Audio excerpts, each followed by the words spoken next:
आपको यहां पर एक अहम खबर से आगाह करते चले। थाना कादरपुर के इलाका अकड़े वाला पर नामालूम चोर 2 दुकानों का सफाया कर गए। नामालूम चोरों ने थाना कादरपुर के हदूद में 2 दुकानों का सफाया कर दिया। मजीद तफसीलात जानेंगे, हमारे नुमाइंदा इस वक्त लाइन पर मौजूद हैं मोहम्मद इमरान खान। जी इमरान, आगाह कीजिएगा, ये वाकया कहां पर और कैसे पेश आया? जी बिल्कुल आमिर, ये सरगोदा जंग रोड अडाकड़िया वाला है, जहां पर नामालूम चोर 2 दुकानों का सफाया कर गए। अलकैम बैटरी स्टोर की दुकान से लाखों रुपए मालियात की बैटरियां और कीमती सामान, जबकि अलमुनीर इंजीनियरिंग वर्कर्स की दुकान का भी लगे हाथों सफाया कर गए।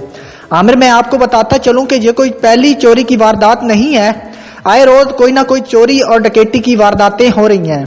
पंजाब पुलिस इलाका से चोरी की वारदातें कम करने में बिल्कुल बेबस दिखाई देती है। चोरी और डकैती की बढ़ती हुई वारदातों के पेश नजर इलाका मकीनों में खौफ हिरास पाया जाता है। इलाका की अवाम का वजीर आला पंजाब सरदार उस्मान बुजदार और डीपीओ जंग से फौरी नोटिस लेने का मुतालबा किया है। जी